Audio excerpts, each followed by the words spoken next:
I Dream a World by James Langston Hughes. I dream a world where man, no other man, will scorn, where love will bless the earth and peace its paths adorn. I dream a world where all will know sweet freedom's way, where greed no longer saps the soul, nor avarice blights our day. A world I dream where black or white, whatever race you be, will share the bounties of the earth, and every man is free, where wretchedness will hang its head, and joy, like a pearl, attends the needs of all mankind. Of such a dream, my world.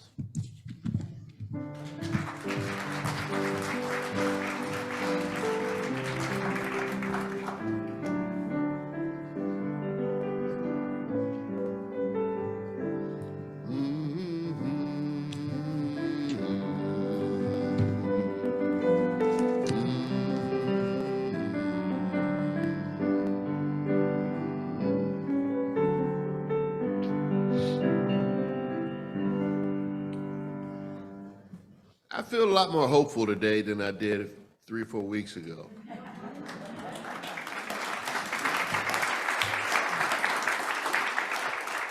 Things have settled down, a lot of close races. Shows you where we are in this country at a tipping point. And democracy is being challenged at all levels of society, like in the home, between couples, at the political level, social level, educational level, and people are acting out in all kinds of ways. I can imagine for some of you, Thanksgiving dinner might be difficult this year. You're thinking about maybe not going to visit your in-laws. And you have my sympathy. To engage or disengage. At the state level, maybe it's always been this way, I wasn't paying attention, but I'm paying attention now. At the state level, local school boards are facing many challenges around learning and curriculum. There's this new group, Mothers for Liberty. Have you heard of them? Yes. These groups are popping up all across the country, particularly Florida, South Carolina, Virginia.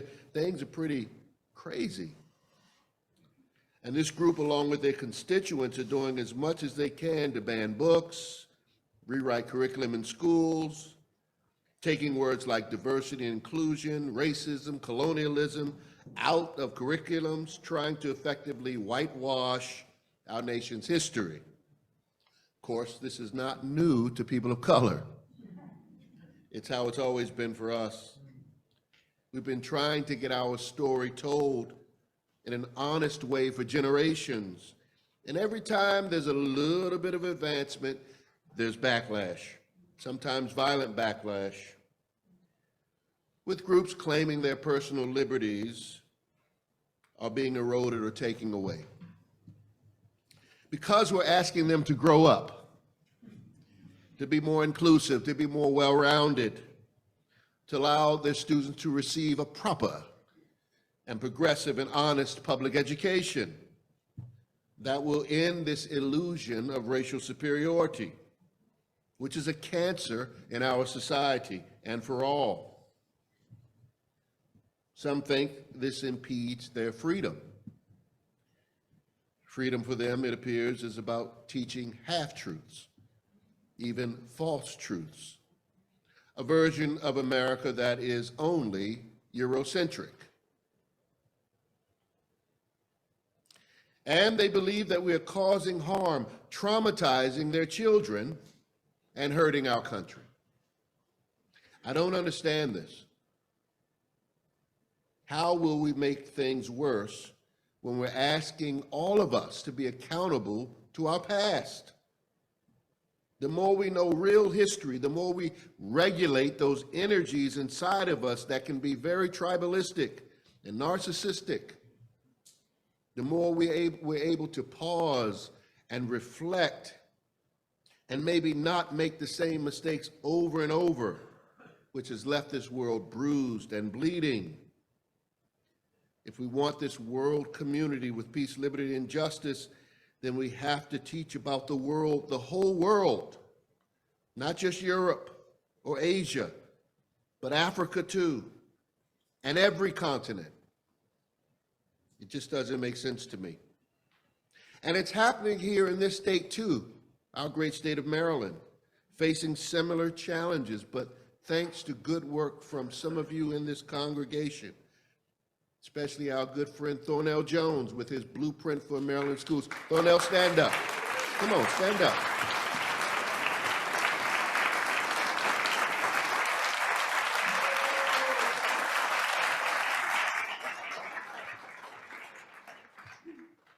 Who are teaching, actually, if you're a teacher or educator or a retired educator, please stand up and be recognized.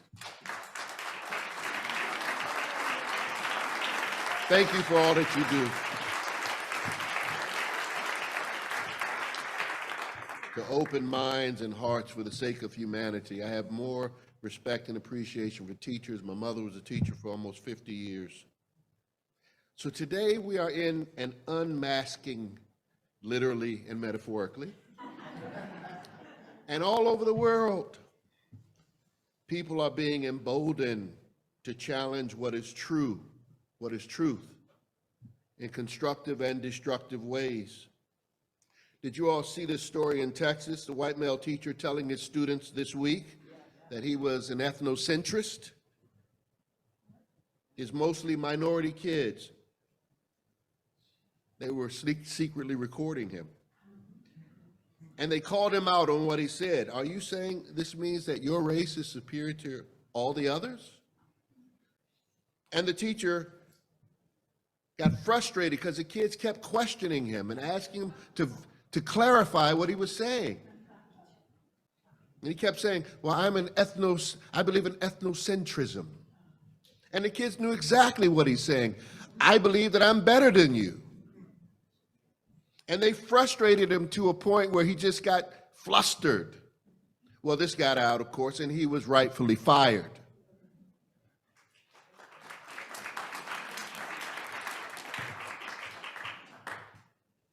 Because that's what we have to do, see? You have to call a spade a spade. And that's how we work to support the sixth principle. But how do we create a world community when there are so many in our world who don't seem to want it, who are fear-based, misinformed, don't really want our version of beloved community? We have in our midst a clash of realities, call it a clash of civilizations, call it an uncivil war on what is the American dream. So what do we do as progressive people? What do we do as spiritual people? We must keep on dreaming. Keep on dreaming about the world we want and acting on that dream. We must be imaginative selves. That's what Adrienne Marie Brown says. Imaginative selves by creating spaces of love and acceptance, come what may, and keep promoting our vision of a world community with peace, liberty, and justice for all as best as we can. See, for me, this is religious, this is spiritual for me. The cosmos teaches me this lesson about growth and diversity and freedom. It's natural law to me, this growing and expanding, diverse universe. It's eclectic. And this is my truth, tested over time, and it tells me that all are interconnected and interrelated, all are kin, that we are a part of a social contract that binds us together. And so to achieve this global world community, I must at times give up some of what I want for the sake of the whole. Any successful relationship requires this kind of mutuality. Every good relationship requires sharing of our resources, being fair with each other or equitable. From the micro to the macro level, personal relationships, corporate relationships, we must abide by this truth. I get that we're all struggling for meaning and survival as we pursue happiness, but we also must be accountable to each other. I said that a few weeks ago. And that we have to build equity into our systems to account for the gaps created by oppression and injustice. I'm going to say more on that. And I believe the world that we dream about is a world where we own up to our legacy of genocide, of what we did to Native Americans and African Americans and Jews and immigrants. It is a space where we own up to our treatment of women and gay and queer folk and all those we neglect. This is our first step, learning to be honest with ourselves. We have an integrity issue in this country. And so a first step is radical truth-telling in the name of love.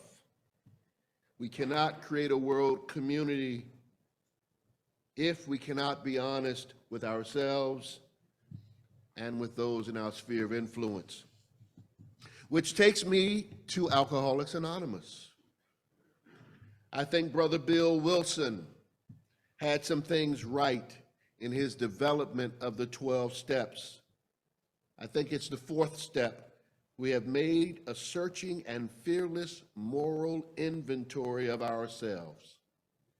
And the fifth step, admitted the nature of our wrongs, and then worked to remove the defects in our character. And then eighth and ninth step say something about amending as best we can those broken relationships. And then it talks about continuing to take a personal inventory and to keep working at it, working at those steps until we are completely transformed from addiction. And it's a lifelong process, they say. This gives us some clues, because we're all addicted to behaviors and beliefs that keep the world separate and unequal. It's an addiction to need to feel better or more superior than another person. And until we are willing to do this personal inventory to make amends and keep doing our work, we cannot create beloved community. The goal, it says, the goal of world community. The goal of world community. It says there that we are all works in process and progress. And I like to say this, you cannot progress in life until you process your beliefs and actions. You cannot progress until you process. Progress to what? To a place where you know without any doubt that you are homoousios, that's Greek, of the same substance with every human being, every animal, every plant, everything. That all is one, and that when I hurt others, I hurt myself, that I too am complicit in harm. We progress to a place where we can forgive and let go and do as little harm as possible. I think that is our human goal. And it is possible to achieve, but it takes effort. It's a journey. And our work then, as we grow, is to gently nudge people along their spiritual path, as I'm doing this morning, their path toward wholeness. When 1/3 of us reach a tipping point to this sort of compassionate consciousness, whether in America or in the planet or in the home, then we will see systems shift to be more egalitarian and more democratic. It's not impossible. It just takes a long time, but it can happen. And it happens by keeping the dream alive in your heart because we believe things into being. How did you get here this morning if you didn't think your way here? How did you even get out of the bed if you didn't think your way out of the bed? We believe things into being, and if we believe it, if we truly believe something, our actions follow. You know someone truly believes something when you watch their actions consistently follow what they believe, for better and for worse. So what drives me is my insatiable urge to balance the aesthetic, what I see, feel, and experience in the world, with the ethical, my internal dream for the world which drives me toward living and creating this reality. This is from the Danish theologian and philosopher, existentialist Søren Kierkegaard. He saw life this way. He believed that life evolved when you balance the external with the internal, the union of the opposites. He said that the synthesis of these two realities was the committed religious life. I would use the words a committed spiritual life. And a committed spiritual life is a life that certainly contemplates the external and the internal with the hope of reconciling them in the mind. And then, of course, that drives us toward doing good in the world. Now, what do I mean?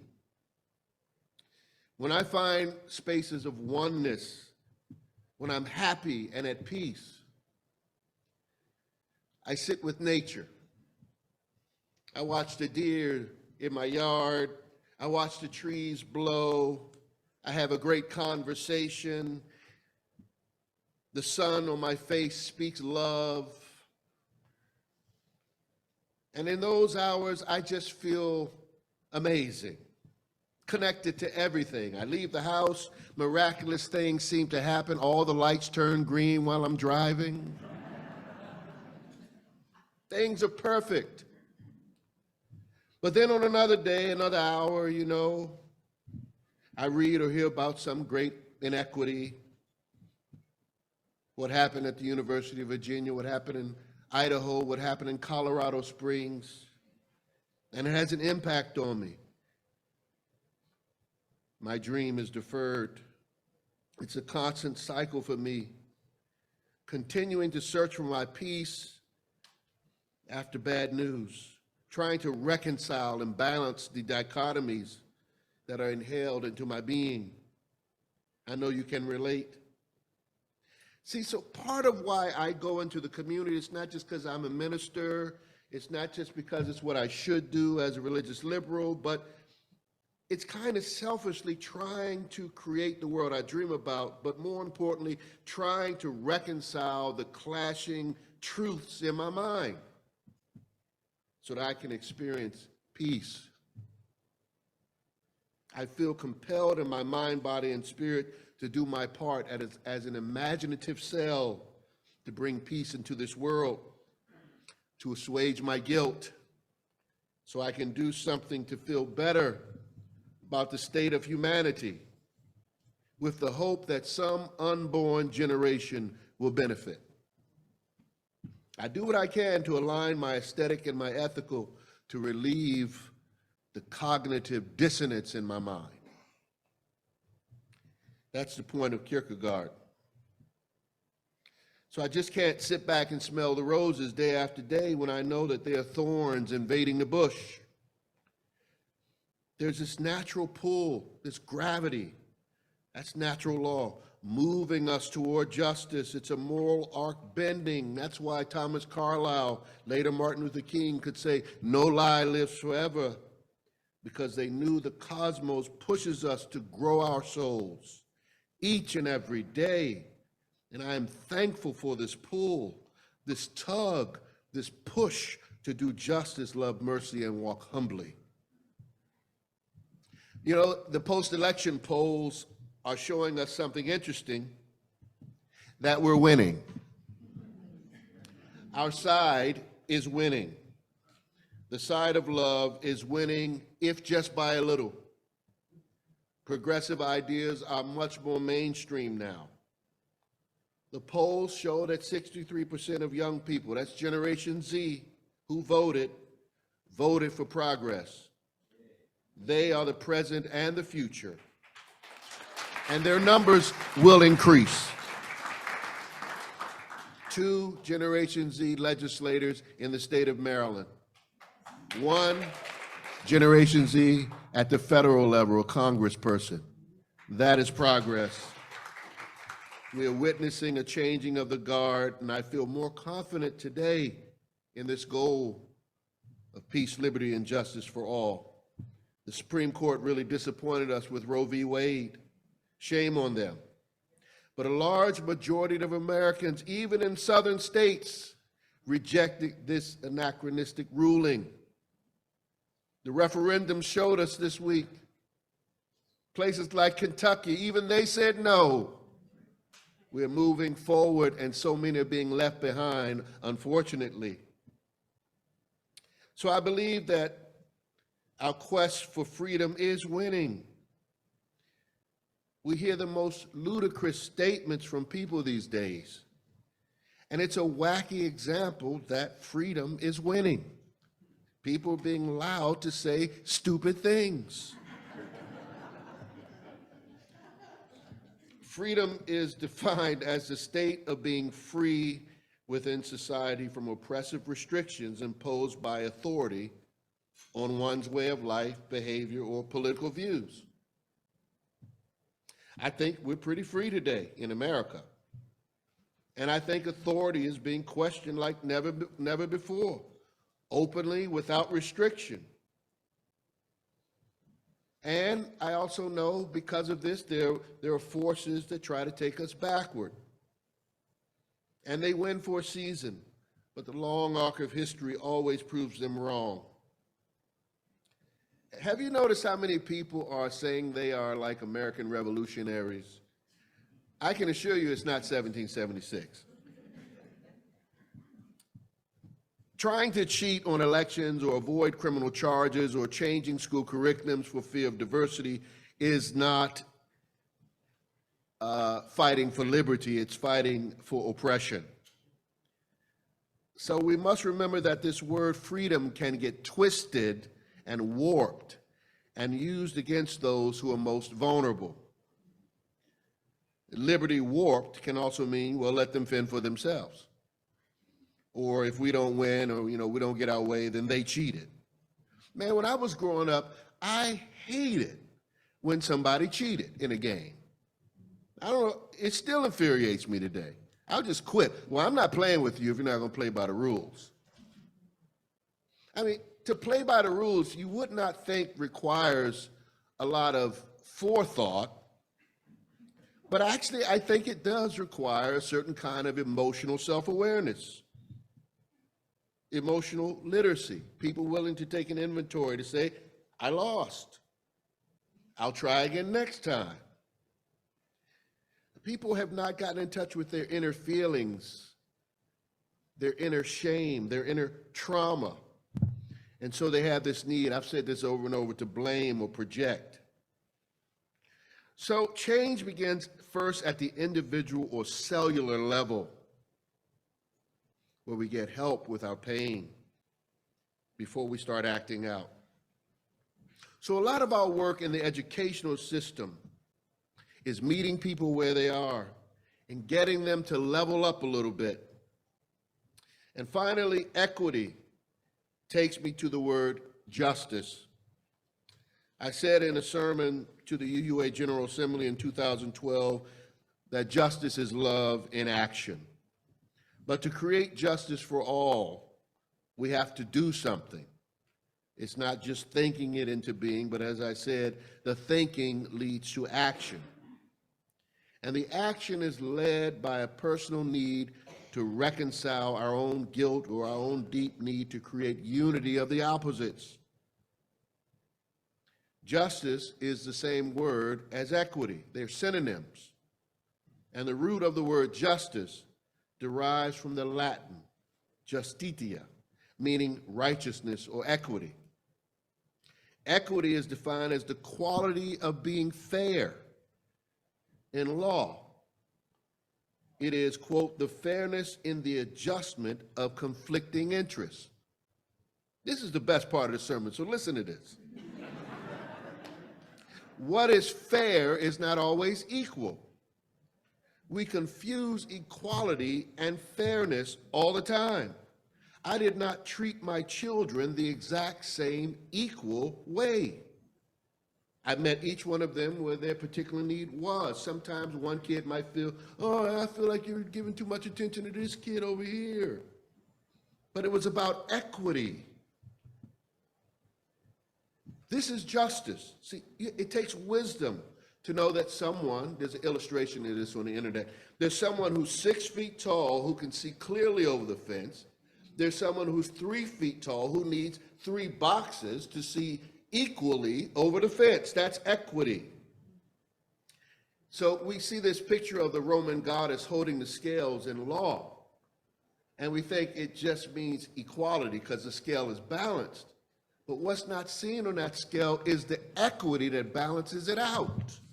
Now, if you don't get this, the fair adjustment that creates equality, and you haven't taken a personal inventory of your own privilege, then you won't understand equity, or let alone reparations of marginalized groups, or student loan debt forgiveness. You won't be sensitive to the plight of others because you see every gain as your loss. Well, this is my interpretation of our 6th principle. But there is one more thing that I have not directly addressed, and that is the statement, for all. World community for all. I've implied it. In the European language, the word all means the same thing all across Europe. The entire, the whole, the universal, every, the beyond. It means not just every human, whether they're black or white or red or brown or tan or beige. It means all sentient, non-sentient things on the planet.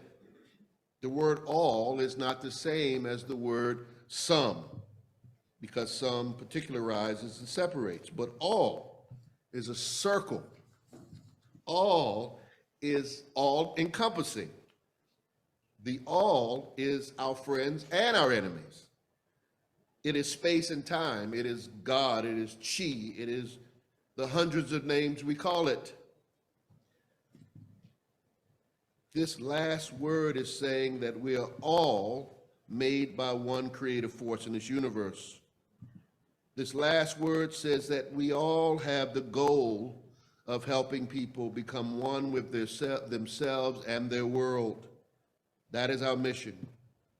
So keep dreaming. Keep being that imaginative sail, the ripple in the pond.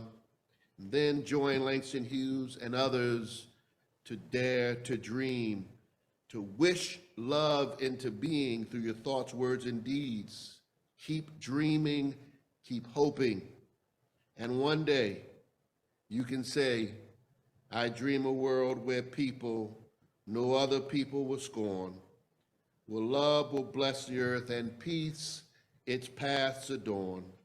I dream a world where all will know sweet freedom's way, where greed no longer saps the soul, nor avarice blights the day. I dream a world where black or white, whatever race you be, will share the bounties of the earth, and every person is free, where wretchedness will hang its head, and joy, like a pearl, attends the needs of all humankind. Of such I dream my world. Amen.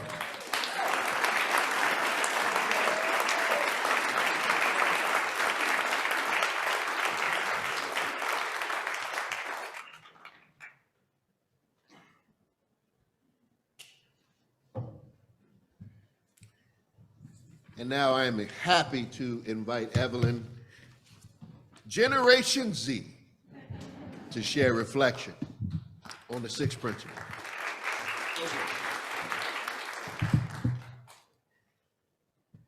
We do not know what the future holds. And I'm sure you've heard this expression before, and like many of you, I worry about my future often. And I've heard phrases like, "You can't see the future," time and time again.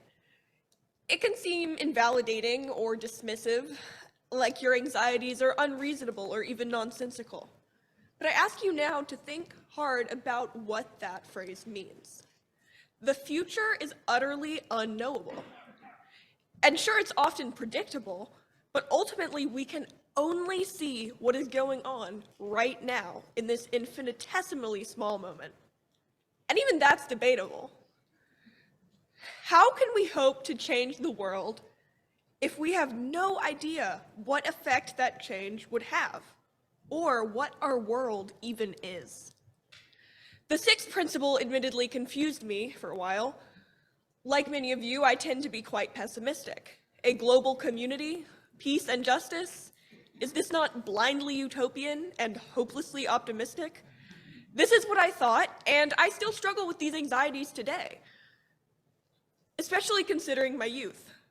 Assuming I live a long life, I'll experience more of the future than the majority of the congregation.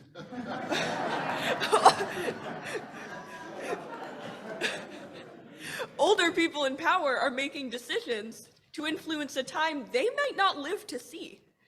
Decisions that my generation will face the consequences of.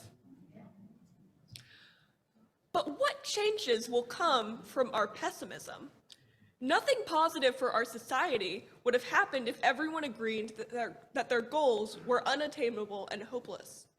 There has to be some amount of optimism, even if it's minuscule, to empower your ambition to create your desired future. Even the tiniest action has a consequence, and if the future is unknowable, then how can we know that the worst outcomes are always inevitable? What I, as a 15-year-old American, want to see in the future is a collaboration of individuals who genuinely believe in the possibility of a positive change. I want us to fight for our rights to liberty and justice and fight to create a world of tolerance and peace. I don't want to grow up in an uninhabitable earth. I don't want to grow up on an earth plagued with war and famine. I want to thrive. No matter how obtainable you think this goal is, we can all do our part to help manifest this future regardless. For our actions have the power to change the world.